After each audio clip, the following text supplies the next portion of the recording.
అందరికీ నమస్తే। ఈ రోజు ఇంటర్మీడియట్ రిజల్ట్ రావడం అయితే జరిగింది। ఈ వీడియో వచ్చేసి ఫస్ట్ నుంచి లాస్ట్ దాకా స్కిప్ చేయకుండా చూడండి, మీకు వాల్యుబుల్ ఇన్ఫర్మేషన్ అయితే తెలుస్తుంది।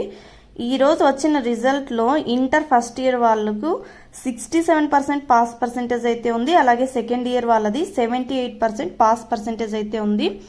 ఓకే అండి, పాస్ అయిన వాళ్ళందరికీ కంగ్రాచులేషన్స్। ఎవరైతే ఫెయిల్ అయి ఉంటారో అలాంటి వాళ్ళకి సప్లిమెంటరీ పరీక్షలు ఎప్పుడు ఉండబోతున్నాయి, ఏ డేట్స్లో జరుగుతాయి, ఎప్పుడు ఫీజు పే చేయాలి, ఎంత ఉండొచ్చు అనే విషయాల గురించి మనం ఈ వీడియోలో చూద్దాం। వీడియో నచ్చినట్లయితే తప్పకుండా లైక్ చేయండి, మీ ఫ్రెండ్స్కి కూడా షేర్ చేయండి।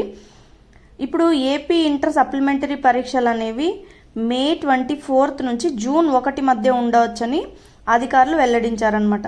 ఈ సప్లిమెంటరీ రాసే విద్యార్థులు ఎవరైతే ఉన్నారో వాళ్ళు ఈ నెల 18 నుంచి 24 వరకు ఫీజు చెల్లించుకోవాల్సి ఉంటుంది। అలాగే రీకౌంటింగ్ రీవెరిఫికేషన్ కూడా బోర్డు అనేది అవకాశం కలిగించింది, దానికి కూడా ఈ నెల 18 నుంచి 24 వరకే డేట్ అయితే ఉంది। అలాగే ప్రాక్టికల్ ఎగ్జామ్స్ అయితే మే 1 నుంచి 4 వరకు జరగబోతున్నాయి।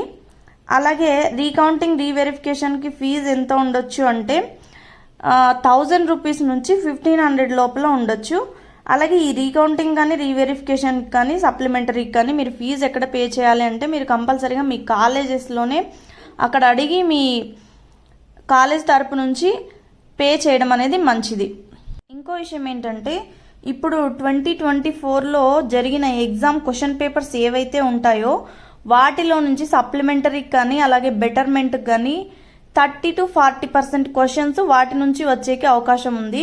మన ఛానల్లో మనం వీలైతే జరిగిన ఎగ్జామ్స్ అన్నీ కూడా క్వశ్చన్ పేపర్స్ అప్లోడ్ చేయడానికి ట్రై చేస్తాం, ఒకసారి వీలున్న వాళ్ళు చూడండి, అవి మీకు యూజ్ అవుతాయి।